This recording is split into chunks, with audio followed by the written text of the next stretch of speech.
Alright guys, so in today's video we are going to be replacing my wife's Velossa Tech Generation 4 Big Mouth for the new Velossa Tech Lit Kit that they have. So we're going to go ahead and show you how to go ahead and get this kit installed. So depending on what version of the lit kit that you guys order is going to depend on what you guys get inside. You're going to have two options. You're going to have either the inline fuse option, which is going to connect directly to the battery terminals, and it's going to have a small little switch that you're going to keep near the fuse box that will toggle on and off. You know, if you guys can see it, I'll be showing it to you shortly, but there's a little switch right here. And then the other version is going to be using a fuse tap that taps into either a constant power supply, or it's going to be one that's going to be on when an accessory, so when the vehicle is actually either on or going to be just pushed first time on without actually starting the vehicle. If you guys know how the push start works on these. So we are going to be, like I said, installing the version that uses an inline fuse. So we'll go ahead and show you how to put that on. And every kit is going to include the Diode Dynamics RGBW Bluetooth transmitter. So it's going to have 4 different slots for you to connect into. The Diode Dynamics Velossa Tech is going to attach into this one right here. So if you guys by any chance were to ever have any custom work done to your headlights or to the daytime running lights or anything else that Diode Dynamics has, like the demon eyes, you can go ahead and utilize any of these 3, so that way they all function off of the same app. So the first thing that you're going to want to do before installing this kit is obviously removing the front bumper. So depending if you have a relocation kit like what we have right here, you're going to want to remove a relocation kit first, and then go ahead and remove the 2, I believe they're 8mm bolts, one on each side of the fender right here that hold the top of the bumper in. And then there's going to be a couple of these clips right here that you have to remove with the flathead. Simply just put the flathead underneath it, pop up, and these pop right out. Quick tip would be to just go ahead and have your guys' wheel turn slightly, so that way it's more accessible to go ahead and get to the 8mm bolts that are right inside of here. And then, like I said, Emily's missing a few of her clips, but you'll see that there's a couple of push clips right here that you just need to remove and follow along the bottom of the bumper, and that's it.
Alright, so for anybody that's ever wondered how to remove the bumper, like I said, the only thing that's going to be left after you guys go ahead and actually remove the bumper is going to be the 2 plugs that go ahead and go into the daytime running lights.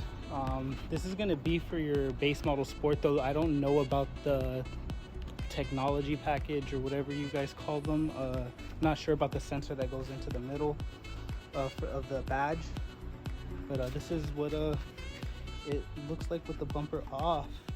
As you can see, we have the previous version right here, and I'm very excited to see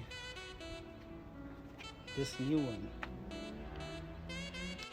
So technically, if we really wanted to, we could actually go ahead and just remove the flare itself off of our old one and remove the flare off of our new one, but we're actually going to remove the whole kit, so that way it's just going to be a lot much easier for us just to swap straight out. So it's going to be just these 2 Allen screws up above, remove those 2, and it's going to be a direct swapping.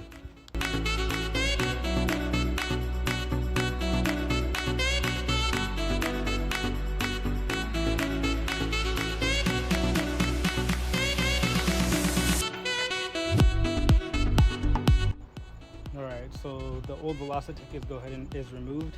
I'm gonna go ahead and follow Justin Kelly's video, and I'm going to run the power supply wire behind this. So all I'm gonna do is I'm gonna loosen this 10mm bolt, pull this slightly back, sneak the wire behind there, and run it through here.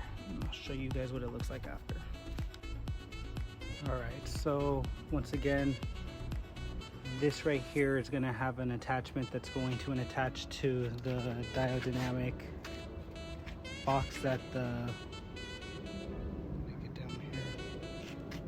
Let me actually see if it's more accessible right here. It's going to attach into these. So you're going to have, like I showed you guys before, there's going to be 4 of these in total. The Velossa Tech itself is going to have 1 male version of these, and there's going to be 4 female version on this. So the male is going to plug into one of these, and you're going to have 3 left over. And we're going to continue running our kit by plugging in this into the actual power that connects to the inline fuse for the battery.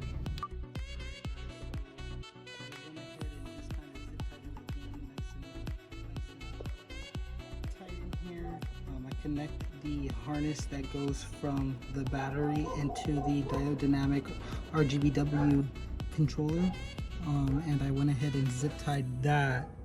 If you can kind of see with that little zip tie right there, I kind of just zip tied everything so that way no matter what's going on here, if Emily was to lose her her fender liner, this is never going to hit the wheel. So that's pretty much the objective, is just to kind of keep everything from not hitting any moving parts. So that is already done, and we're going to go ahead and connect to the battery.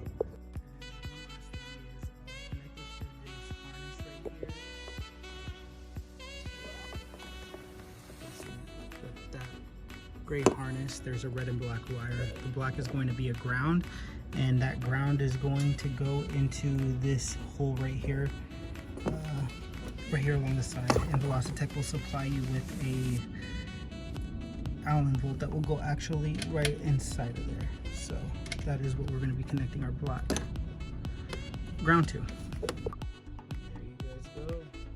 Ground is installed. Okay guys, so we have our plug-in mounted to our controller down below, and that's going to leave us with 1 female. Where are you at? Right here. Connector. This connector right here is going to mount to the back of one of these silver prongs on the back of this button. Like I said, this is only going to be included if you guys buy the inline fuse. If you guys get the fuse tap option, this is not going to be available. And the instructions show you exactly everything on Velossa Tech's website, but you're going to go ahead and put this attachment that is down here from the controller onto one of these silver prongs. All right guys, so we have everything connected. As I stated before, the harness that goes from I had said the battery, but it's actually going to be connected to the positive side inside of this fuse box. So that's where the power is going to be fed to this inline fuse, and then it's going to go to the harness down below into the RGBW controller. And then from there you have the black ground that the Diode Dynamics and Velossa Tech includes, that goes from the back of this switch to the negative of the battery right here. That is not needed. It is only to have the light on the switch. I just decided to do it because it's right here. Why not? So the last step is just tidying everything up, and And there you go. Looks really nice. It's very, very nice. Very pleased. Absolutely phenomenal products.